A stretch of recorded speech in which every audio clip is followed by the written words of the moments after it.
constante pelo conhecimento.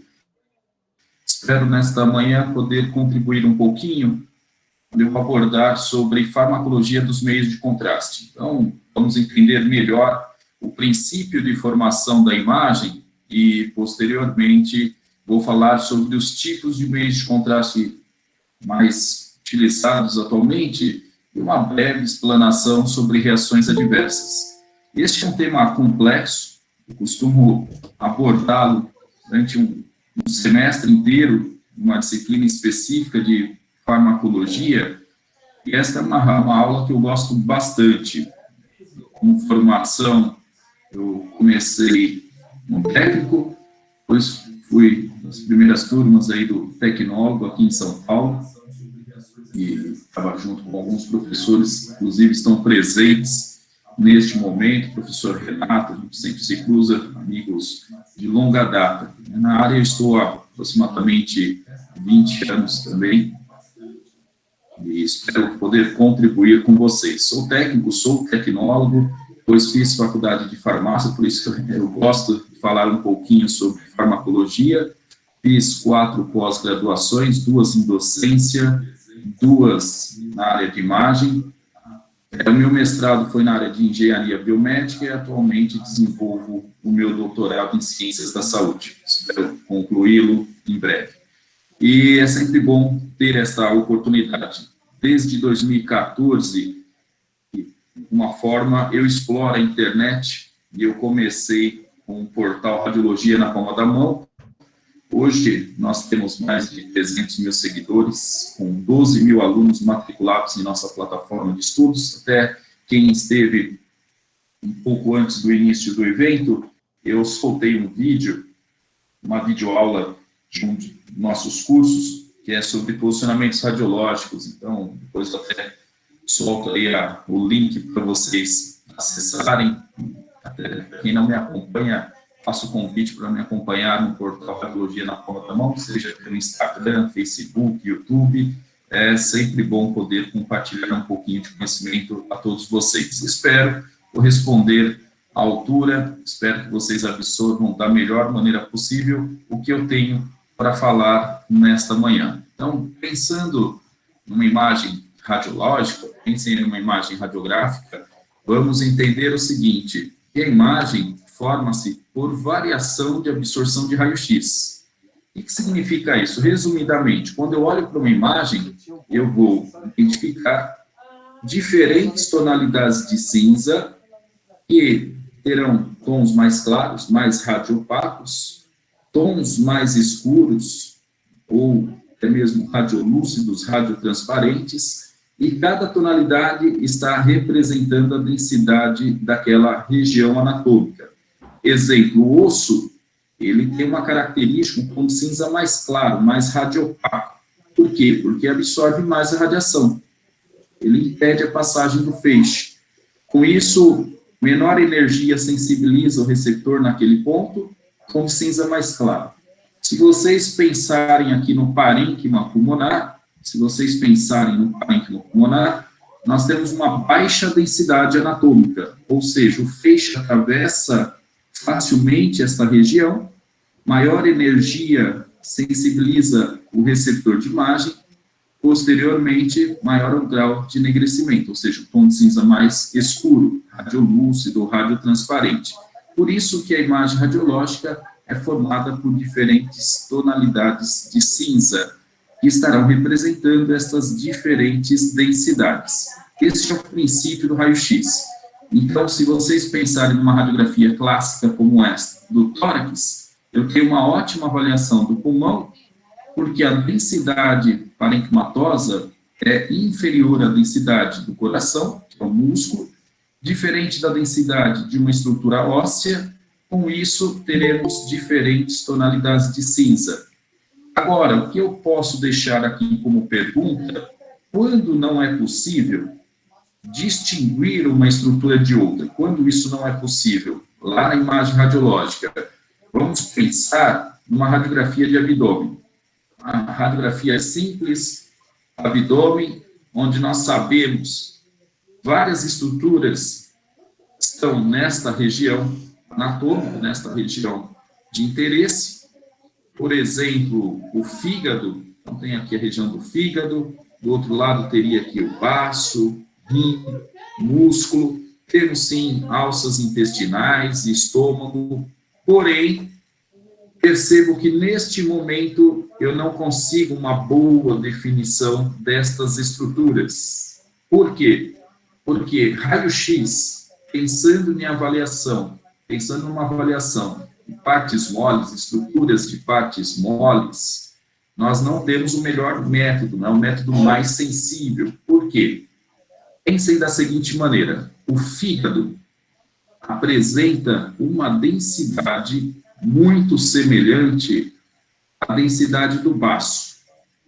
O baço apresenta uma densidade semelhante à densidade do rim. O rim apresenta uma densidade anatômica muito semelhante ao do músculo. E se vocês pensarem, tons de cinza serão também, consequentemente, semelhantes. Ou seja, toda vez que vocês pensarem uma melhor avaliação tissular, o que significa isso? Avaliação de partes moles, tecido de partes moles. Nós necessitaremos de uma substância que altere a densidade destas estruturas. Então, quando vocês pensarem numa radiografia simples, eu espero um padrão, eu espero visualizar determinadas áreas anatômicas. Conhecendo a anatomia, vamos só recordar aqui um pouquinho sobre algumas estruturas. Pensem na traqueia, está aqui ó, na região superior, o ar passando pelo interior da traqueia. Neste momento, eu tenho um meio de contraste sendo utilizado, que é o ar, meio de contraste natural, meio de contraste negativo, de baixa densidade.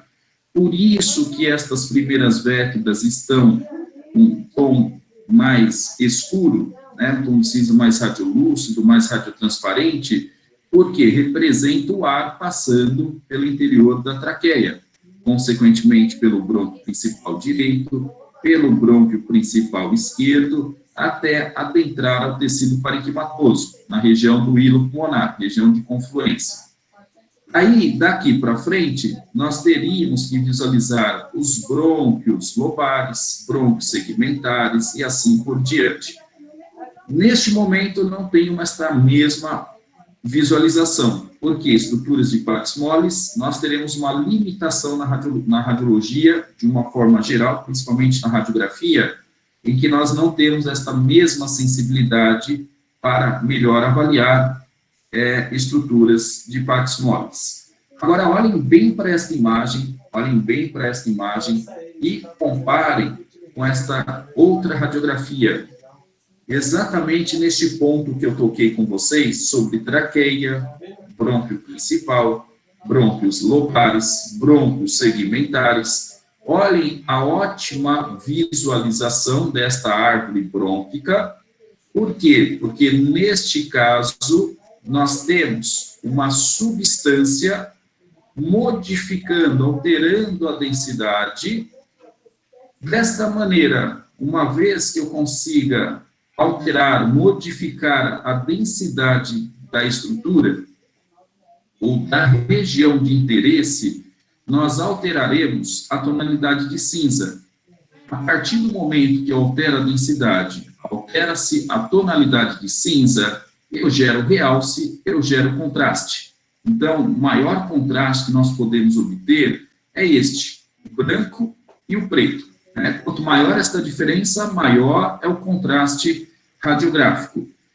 Só por curiosidade, este é um exame muito bacana de broncografia, atualmente foi substituído pelo exame tomográfico, em que nós não precisamos utilizar o meio de contraste para melhor avaliação destas estruturas. Mas por muito tempo, eu já realizei profissionalmente esta radiografia, né? Já realizei exames de broncografia, mas há muito tempo eu não vejo esta solicitação, não acompanho mais nenhum exame de broncografia, pelo menos aqui nas regiões sul e sudeste, né? Fica mais distante por conta da própria tomografia. Mas era um exame incrível, olha aí, imaginologicamente, a riqueza, o detalhe anatômico desta árvore brônquica, né? Então, o que significa? Que o meio de contraste, ele modifica a absorção do raio-x e vai produzir uma imagem de qualidade, porque aumentando o contraste, eu vou diferenciar regiões, vou diferenciar estruturas, melhorando a qualidade da imagem, certo? Então, nós temos esta possibilidade. Aqui nesta outra imagem, uma radiografia simples do abdômen, eu conheço mais ou menos a região anatômica, mas eu não tenho uma boa visualização, por exemplo, da vesícula, dos ductos biliares, não consigo observar aqui, ó, ureteres, a bexiga, eu consigo acompanhar o contorno, eu tenho uma limitação radiológica, neste caso, para avaliar partes moles. Então, entenda o seguinte, quando nós falarmos sobre meios de contraste, temos como principal objetivo demonstrar anatomia tissular, demonstrar anatomia de partes moles, regra número 1. Então, se vocês perguntarem quando que eu devo utilizar o contraste? Claro que isso é uma prescrição do médico, de responsabilidade e competência do médico solicitar o exame com contraste. Mas, entenda o seguinte, na maioria das vezes, vocês perceberão que o contraste será utilizado para avaliar partes moles. De uma forma geral, eu utilizo meios de contraste para produzir imagens com qualidade, pensando em regiões e partes moles. Comparem esta imagem com esta outra imagem aqui, ó, também radiografias do abdômen. À esquerda, nós temos um clássico exame radiológico denominado de enemopaco. O que é o enemopaco? Um estudo radiológico com contraste do intestino grosso. E percebam que alguns pontos estão mais radiopacos, mais claros, com um tom de cinza mais claro, próximo ao branco. Outros pontos anatômicos, aqui de intestino grosso, eles estão mais escuros, mais radiolúcidos, radiotransparentes. O que significa isso? Eu tenho duplo contraste. O que seria o duplo contraste? Contraste positivo, neste caso é o sulfato de bário, e aqui eu tenho meio de contraste negativo, o ar. O ar é o meio de contraste. Porém, meio de contraste de baixa absorção, ou seja, meio de contraste negativo. Quando eu me refiro ao sulfato de bário, este tom de cinza mais claro significa que é o meio de contraste de alta densidade, vai absorver mais o raio-x, vai impedir a passagem do feixe. Não importa se vocês estão utilizando meio de contraste positivo ou negativo, o objetivo foi o mesmo, alterar a densidade daquela região anatômica. Porque se eu altero a densidade desta estrutura, eu modifico o fator de absorção. Se eu modifico o fator de absorção, eu altero o tom de cinza. Alterando a densidade, alterando o tom de cinza, eu gero realce, eu gero contraste. Melhora a qualidade da imagem. Então, é só vocês compararem a imagem anterior, onde eu praticamente não observava o intestino grosso, né, uma enorme limitação para avaliá-lo. A partir do momento que eu utilizo uma substância farmacológica que altera a densidade daquela região, eu consigo uma melhor avaliação.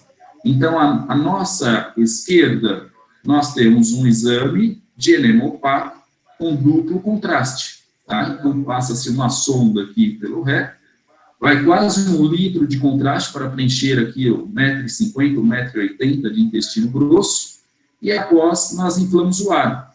Até porque o ar vai fazer com que o bário fique bem aderido às paredes, gerando um realce até melhor contorno desta região. À direita, esta imagem à direita, nós temos uma radiografia de abdômen também com contraste. Contraste positivo, percebo aqui, ó, sulfato de bário, que foi administrado por via oral. Aí, aguarda-se um tempo, realizaremos radiografias com tempos pré-determinados, 15, 30, 45, 60 minutos, até 240 minutos, nós obteremos imagens. Este exame proporciona uma melhor avaliação do intestino delgado, duodeno, jejunum e íleo, denominado de trânsito intestinal. O que eu estou dizendo? Eu tenho uma ótima avaliação do intestino grosso, tenho uma ótima avaliação do intestino delgado, através da utilização do meio de contraste. Aí eu posso perguntar, contraste, ele é bom? Ele ajuda na imagem? Sem dúvida. Entenda o seguinte, que algumas estruturas, consequentemente, algumas patologias, só serão demonstradas após o uso do meio de contraste. Então, o contraste é excelente, melhora a qualidade de imagem e nós temos que utilizá-lo.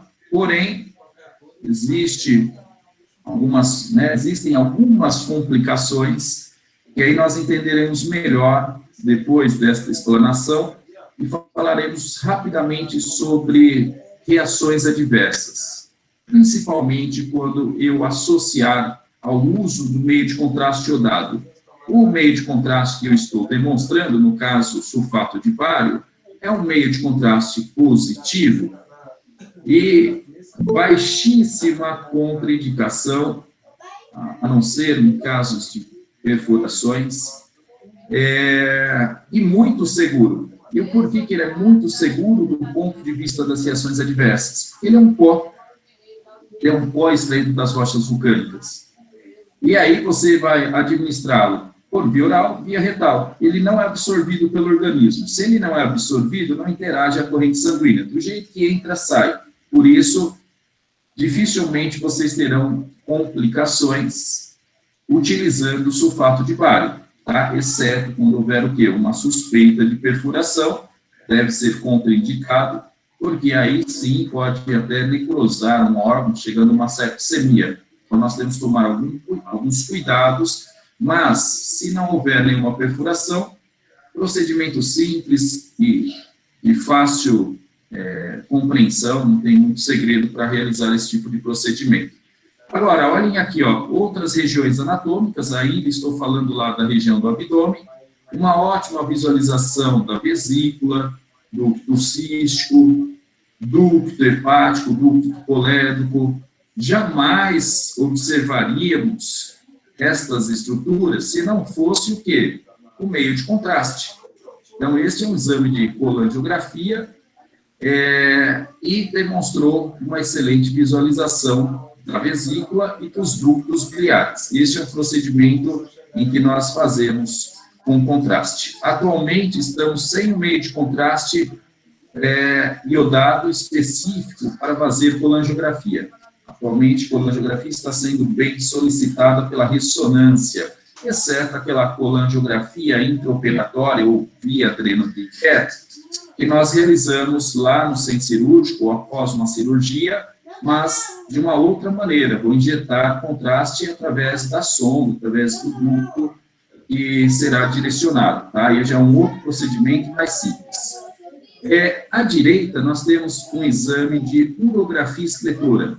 O que é urografia escletora? Vai ter uma boa avaliação dos rins, ureteres e bexiga, através do meio de contraste iodado, que vai ser administrado por via endovenosa. Independente do tipo de meio de contraste, o meu objetivo nesta explanação é demonstrar que é possível ter uma melhor avaliação no raio-x de estruturas de partes moles após a administração de quem? Do meio de contraste. Então, o meio de contraste ele é importante, muito. Ele melhora a qualidade do exame, sem sombra de dúvida. Porém, quanto mais conhecer sobre estas substâncias, mais seguro vocês estarão em relação às possíveis reações adversas, que é uma preocupação, sem sombra de dúvida, é uma preocupação do setor de imagem proporcionar qualidade e segurança, né, no exame, durante aquele procedimento, e segurança ao paciente. Então, nós temos que saber bem sobre estas substâncias farmacológicas que melhoram, sim, a qualidade da imagem. Agora, olha que bacana, vamos pensar, se eu deixasse esta pergunta, o que é meio de contraste? E qual a sua importância nos exames radiológicos? Então, o meio de contraste é uma substância farmacológica. Dependendo do meio de contraste, pensando aí no meio de contraste negativo, o ar, pode ser um meio de contraste natural. Mas, de uma forma geral, pensando nos iodados, baritados, ou até mesmo do meio de contraste paramagnético, gadolínio, utilizado na ressonância, são substâncias farmacológicas utilizadas em determinados procedimentos que melhorarão a qualidade da imagem. Agora, se eu perguntar o que faz o meio de contraste, de uma forma bem objetiva, uma forma bem clara, altera a densidade da estrutura. Então, quando eu perguntar para que serve o meio de contraste? Para alterar a densidade da estrutura. Porque se altera a densidade da estrutura, modifica o fator de absorção do raio-x. Se modifica o fator de absorção do raio-x, eu altero o tom de cinza. Então, vou gerar realce em relação a estruturas adjacentes. Então, é muito importante que vocês compreendam este processo. Por isso, vocês perceberão o seguinte: quando eu utilizo o meio de contraste, principalmente quando eu preciso avaliar partes moles. Regra número 1. Ponto número 2. O que o contraste faz? Qual o principal objetivo do meio de contraste? Alterar a densidade da estrutura. Se eu altero, modifico a densidade, eu vou também alterar o fator de absorção. Se eu altero o fator de absorção, eu altero o tom de cinza. Consequentemente, vou gerar realce, vou gerar contraste.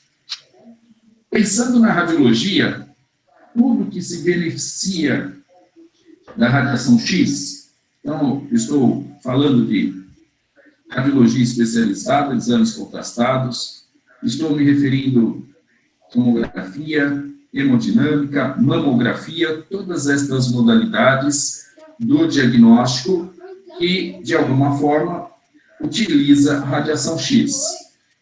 Pensando nestas modalidades, nós discutiremos os principais tipos de meios de contraste. E existem dois tipos de meios de contraste: negativo, positivo. Muitos acabam perguntando quais os meios de contraste existentes.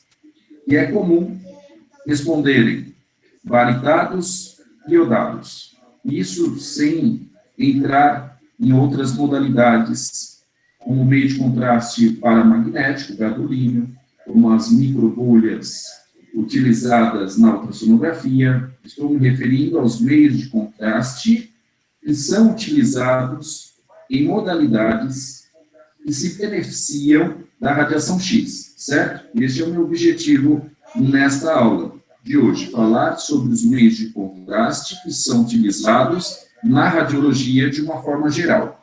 Existem dois tipos: negativos, positivos. O que é o meio de contraste negativo? Qualquer substância que tenha como principal objetivo reduzir o fator de absorção. Ou seja, meio de contraste negativo é o meio de contraste de baixa densidade. E o que eu espero deste meio de contraste de baixa densidade? Tom de cinza escuro, né? Imagem próxima ao preto, tom de cinza mais radiolúcido, radiotransparente. Se for lá na tomografia, imagem hipodensa, por exemplo. Então, toda vez que eu utilizar meio de contraste negativo, eu tenho como principal objetivo reduzir o fator de absorção. Por isso que eu vou esperar um tom de cinza escuro, próximo ao preto. Se eu pensar em um meio de contraste positivo, nós pensaremos em uma substância de alta densidade. O que significa isso? Substância de alta densidade, que vai absorver mais o raio-x. Então, se eu tenho uma substância de alta densidade que praticamente vai impedir a passagem do feixe? Vai impedir a passagem do feixe? Eu vou conseguir ter uma mudança na absorção e proporcionar um tom de cinza mais claro. Então, aquele ponto anatômico em que eu tenho contraste positivo, nós esperamos uma imagem mais clara, tom de cinza mais claro, próximo ao branco, certo? Nós associaremos terminologicamente a imagem mais radiopaca ou hiperdensa, se for na tomografia. E temos duas classes que posteriormente se subdividem.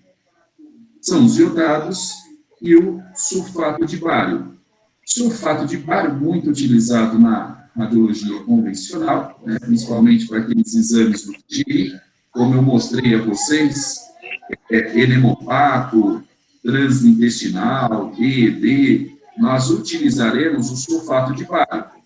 O sulfato de bário, por ser um pó extraído das rochas vulcânicas, embora esteja numa diluição, se você deixá-lo parado no frasco, vocês perceberão uma maior concentração no fundo do copo.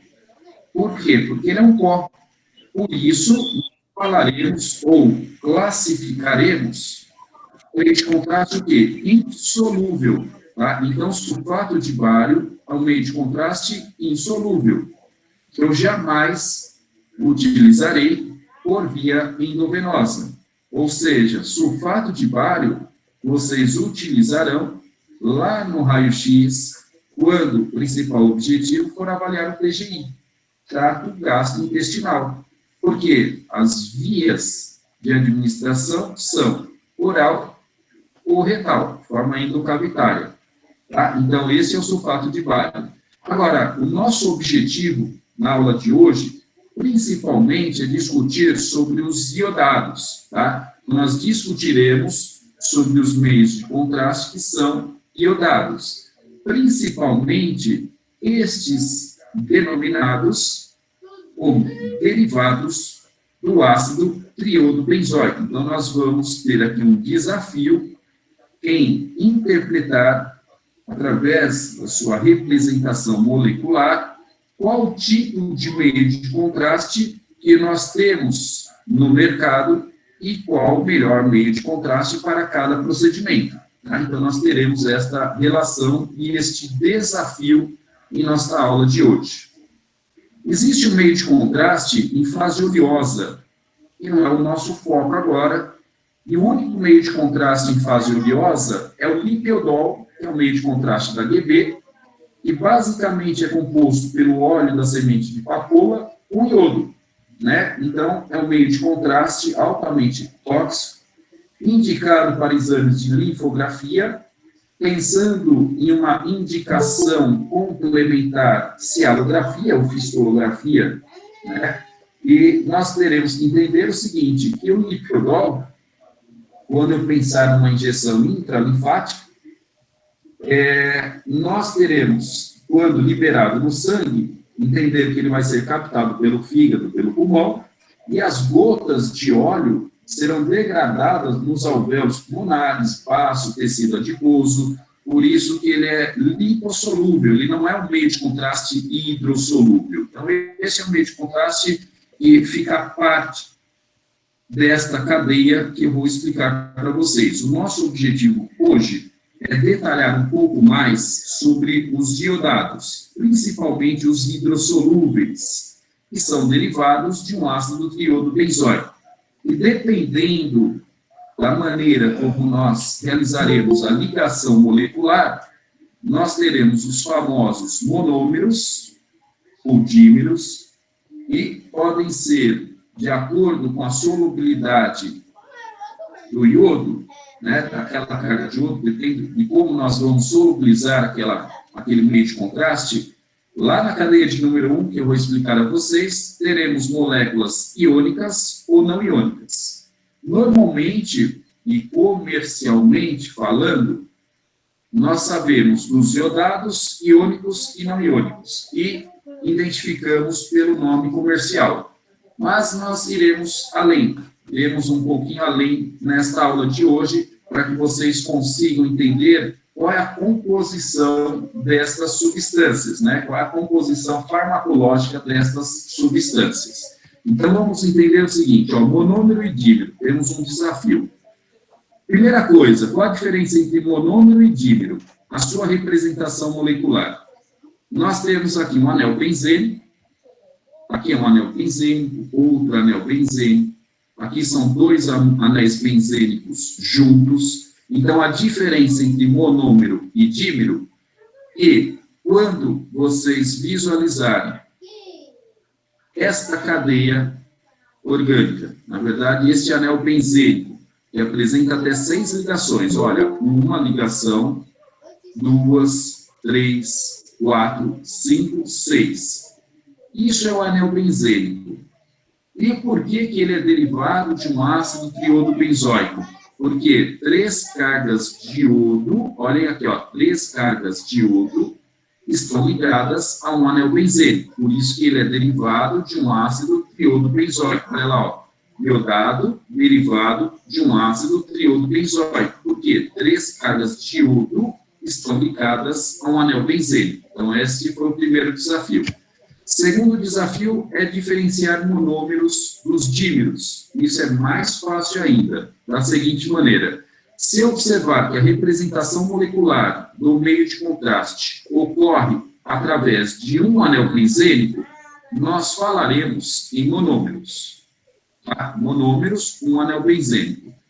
Se a ligação molecular ocorrer através de 2 anéis benzênicos e eles estiverem juntos, nós falaremos em dímeros, tá? Então, dímeros, 2 anéis benzênicos.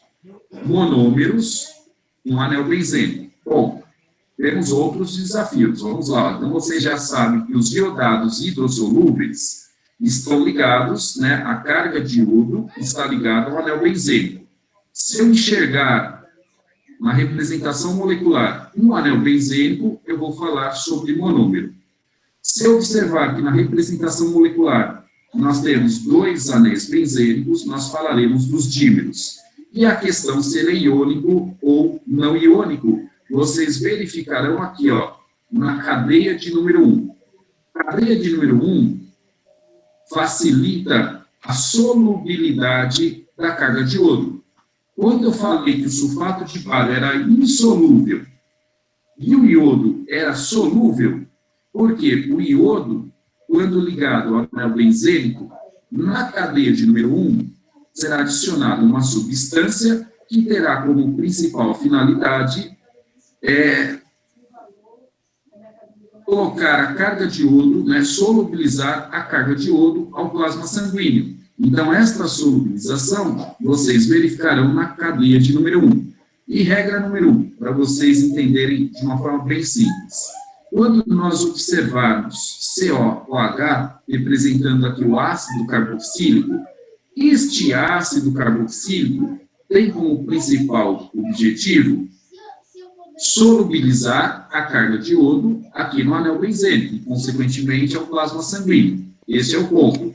Porém, este ácido carboxílico ele tem uma característica muito específica, se dissociar em íons. Estou me referindo ao ânion e ao cátion. Se dissociar em íons, representa alterar a osmolaridade do plasma sanguíneo. Então, toda vez que vocês olharem para um meio de contraste, representação molecular, e observar que na cadeia de número 1 tem adição do ácido carboxílico, entenda que será uma molécula iônica. Olha lá, ó. Aqui não tem ácido carboxílico, molécula não iônica. Aqui, não importa que nesta segunda imagem eu não enxergue ácido carboxílico, mas aqui nesta primeira eu tenho ácido carboxílico. Se eles estão juntos, se esses monômeros estão juntos, então nós teremos, na verdade, um dímero. Se em algum momento vocês enxergarem ácido carboxílico, como nesta representação, então nós falaremos que é uma molécula iônica, tá? Então, a diferença entre monômero e dímero, representação. Um anel benzênico, monômero. 2 anéis benzênicos, dímeros. Esta relação, ser iônica ou não, eu vou enxergar aqui na cadeia de número 1. De que maneira eles solubilizaram a carga de iodo. Quando solubilizado pelo ácido carboxílico, o fato do ácido carboxílico se dissociar em íons, nós falaremos que é uma molécula iônica. Isso pode acontecer no monômero ou no dímero, sem nenhum problema. Tá? Então, essa é a grande diferença. Então, vocês viram aqui a representação molecular através de um anel benzênico com até 6 ligações, sendo que a cadeia de número 1 representa a solubilidade do meio de contraste, cadeias orgânicas de números 2, 4 e 6 representam a carga de iodo, por isso ele é iodado, é o componente principal responsável por absorver o raio-x e alterar a densidade, consequentemente o tom de cinza, é o iodo, e nas cadeias orgânicas laterais de números 3 e 5, além de reduzir a toxicidade, também representarão a via de eliminação. Quando presentes, qualquer substância que estiver aqui nas cadeias de números 3 e 5, significa que maior volume de contraste será eliminado pelo sistema renal. Então, aqui as cadeias de números 3 e 5 também representam a via de eliminação deste meio de contraste.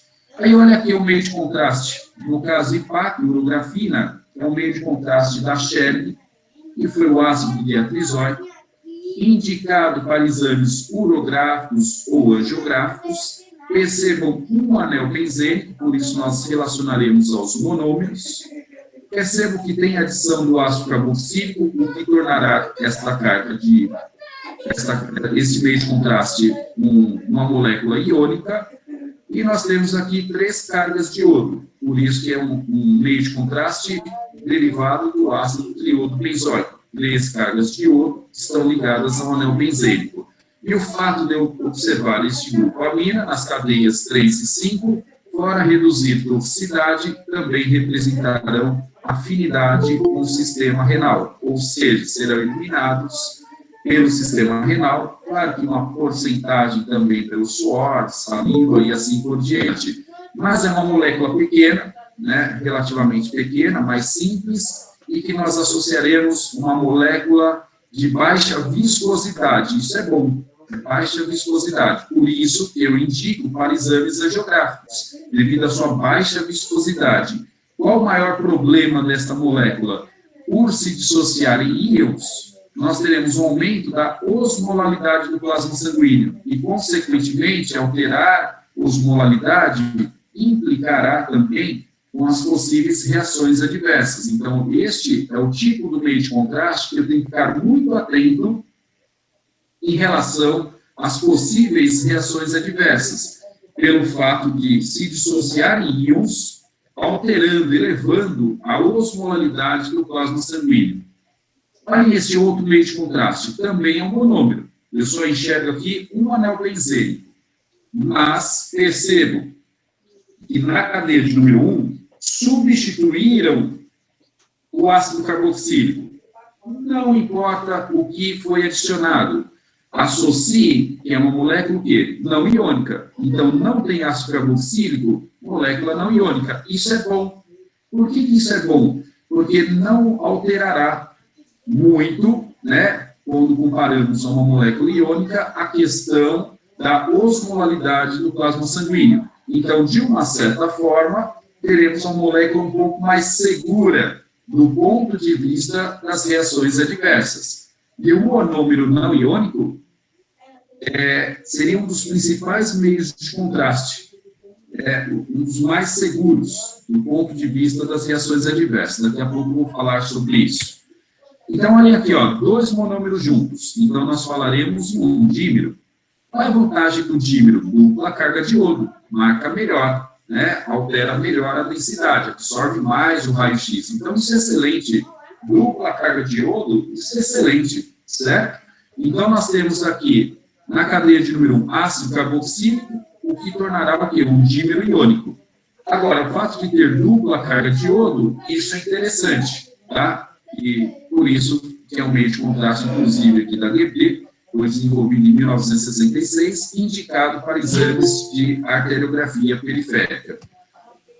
Olhem esse outro dímero aqui, que interessante. Esse é legal, esse vocês vão gostar. É um meio de contraste denominado de biligrafina, foi um meio de contraste desenvolvido pela Schering, hoje o Bayer Schering, em 1952. É um dímero. Olha aqui, ó, 2 anéis benzênicos, por isso eu afirmo que é um dímero. E aqui eu tenho a adição do ácido carboxílico na cadeia de número 1, o que nós associaremos a uma molécula iônica. Ele é iodado? Sim, olhem as cadeias de números 2, 4 e 6. Tem carga de iodo, então ele é iodado. Agora, o que vocês estão percebendo? Que propositalmente, eles cortaram as cadeias orgânicas laterais de números 3 e 5. O que significa isso? Que eles cortaram a afinidade desta substância com o sistema renal. Tá? Isso foi propositalmente. Olha o nome aqui, ó, biligrafina. O que vocês conseguem associar? Um exame, por exemplo, para uma melhor avaliação de sistema biliar, né, dos ductos biliares. Por quê? Quando não tem afinidade com o rim, a substância terá afinidade com quem? Com o baço. E uma das funções do baço é produzir a bile. E o que eu faço? Quando eu administro uma substância como esta, maior volume de contraste estará na região do fígado. O fígado tem que eliminar esta substância e uma maneira de eliminar é através do sistema biliar. E lá na vesícula biliar, onde fica armazenada a bile, automaticamente, através de pequenos ductos, nós denominamos de ductos biliares, direcionarão os ductos maiores, ducto hepático direito e esquerdo, ducto hepático, daí ducto cístico, vesícula biliar.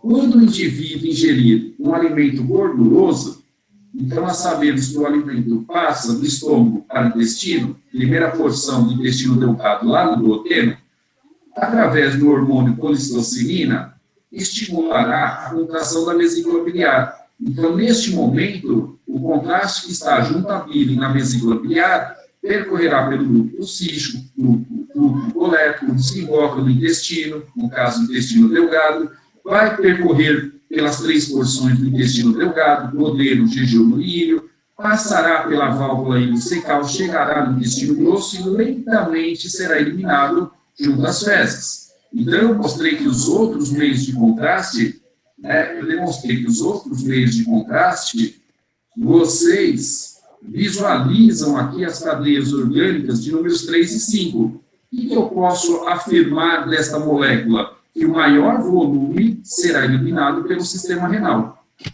Ó, sistema renal.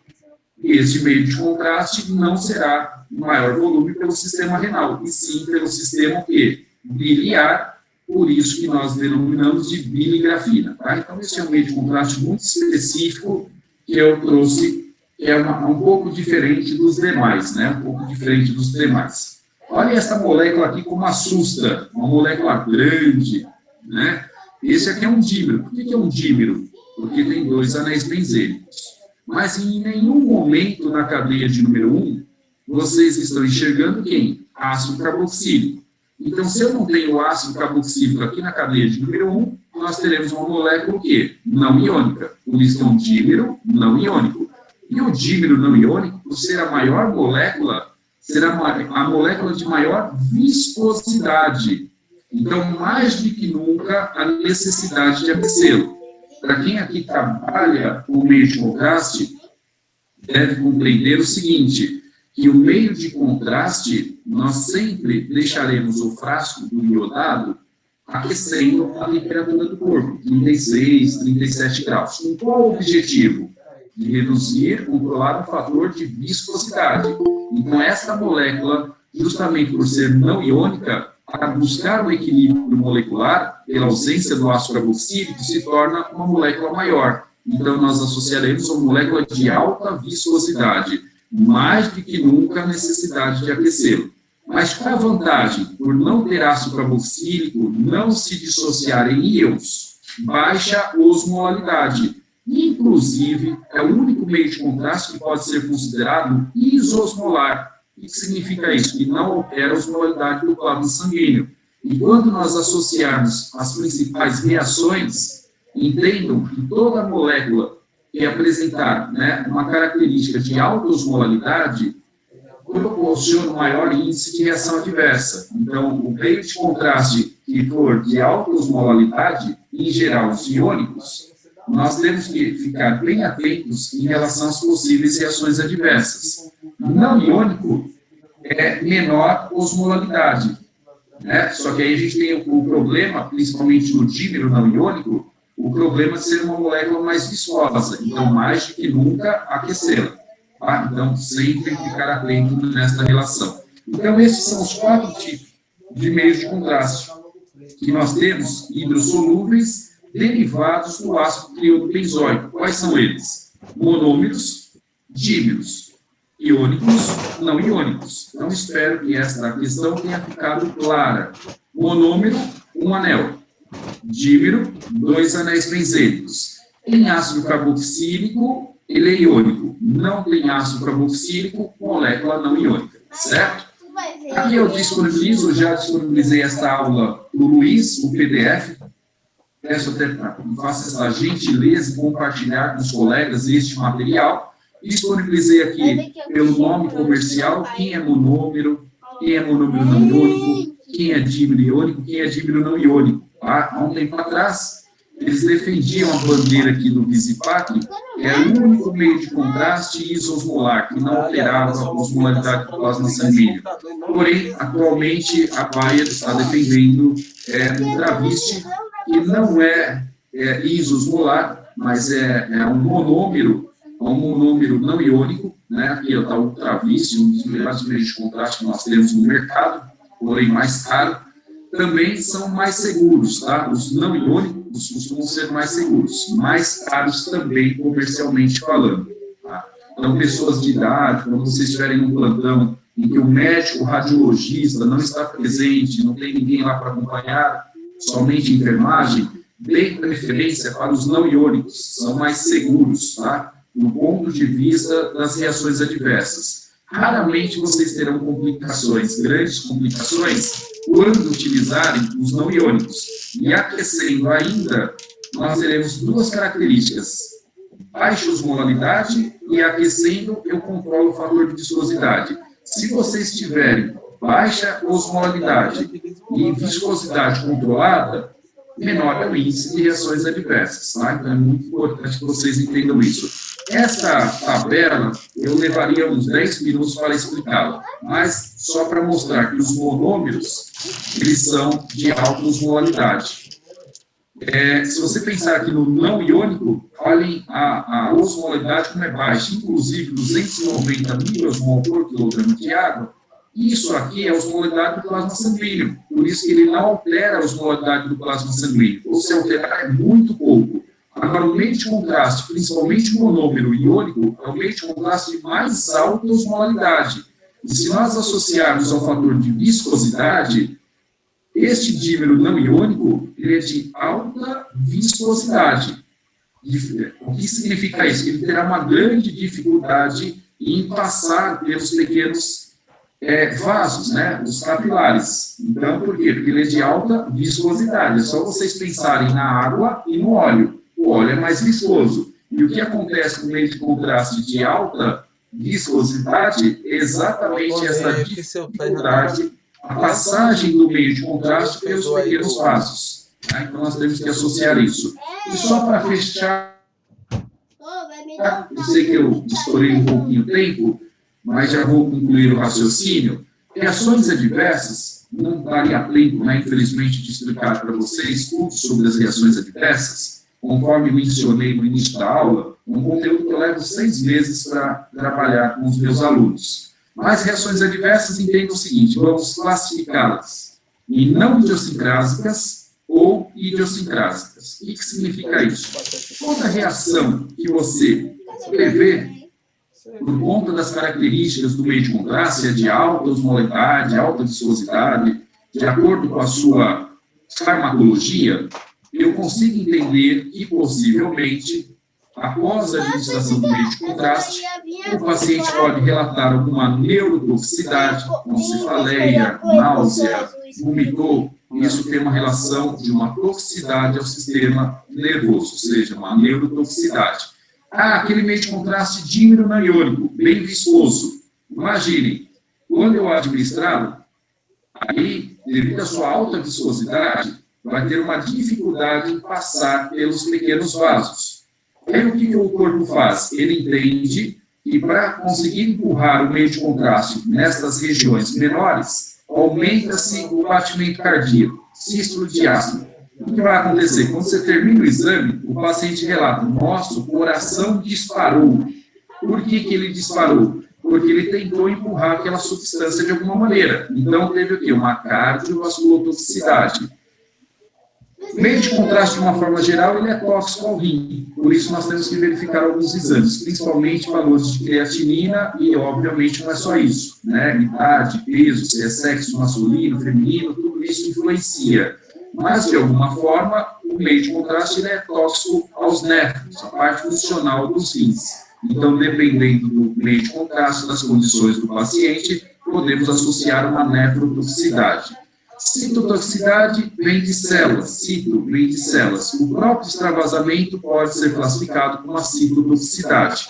As reações adversas normalmente ocorrem nos 3 e 5 primeiros minutos, mas podemos associar algum tipo de reação até uma semana após, o que nós associaremos às reações retardadas, principalmente em pacientes que já apresentam uma função renal comprometida.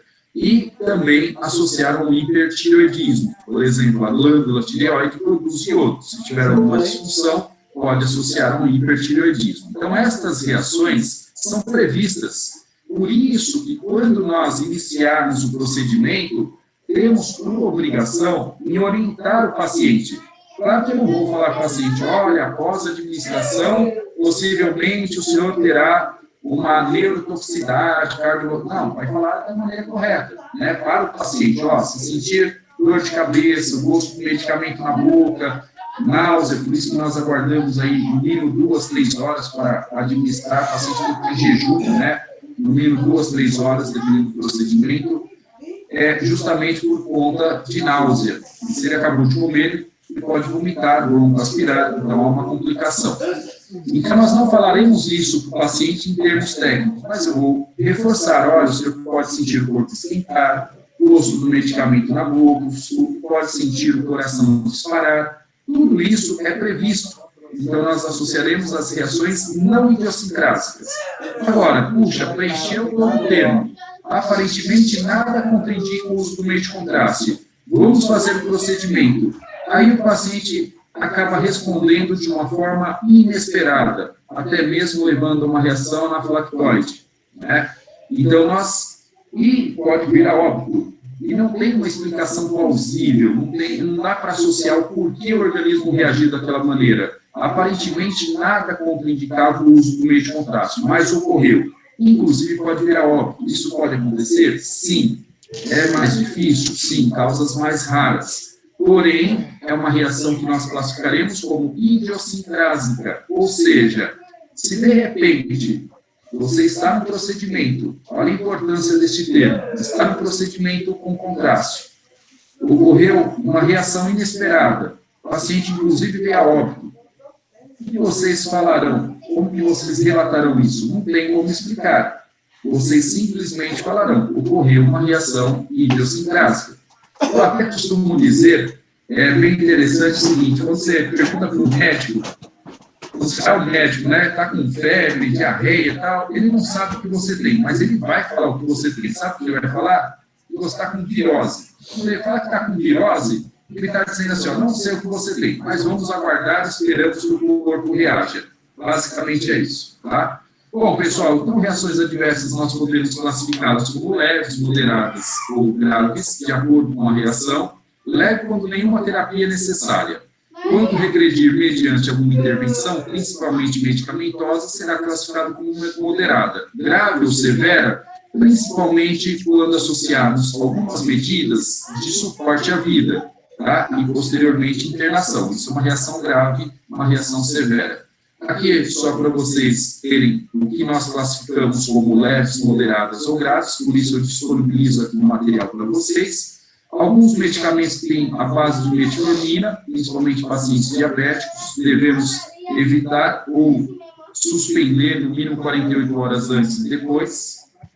Este é um exemplo clássico, olha aqui o extravasamento do meio de contraste, então é uma reação citotóxica, porque extravasou, aqui não tem muito o que fazer, né? Basta compressas quentes e frias para estimular e esperar que o sistema linfático se responsabilize por remover o excesso de líquido, tá? Então nós temos esta classificação.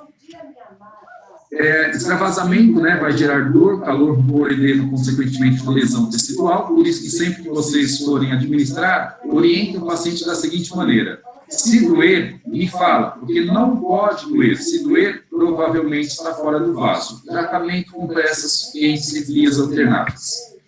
De uma forma geral, os iônicos proporcionam maior índice de reações adversas quando comparados aos não iônicos. E se nós pensarmos nas reações mais graves, olhem aqui, 0,04 para os iônicos e quase que 0 para os não iônicos. Por isso, os não iônicos são altamente seguros do ponto de vista das reações adversas, principalmente o monômero não iônico, tá? Daqui para frente, nós falaremos em gadolínio, não temos tempo para isso, mas eu sugiro que vocês assistam esta minha videoaula, que está no YouTube, inclusive no meu canal, do portal Radiologia na Palma da Mão, uma das poucas aulas que vocês encontrarão sobre agentes à base de gadolínio, uma aula bem objetiva, então deixo aqui o meu convite para vocês entenderem um pouco da farmacologia do gadolínio, dos meios de contraste paramagnéticos, então deixo aqui para vocês buscarem e assistirem alguma oportunidade.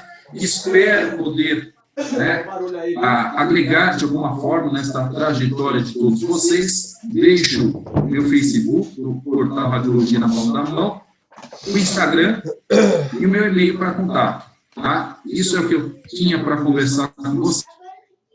Neste momento, vou interromper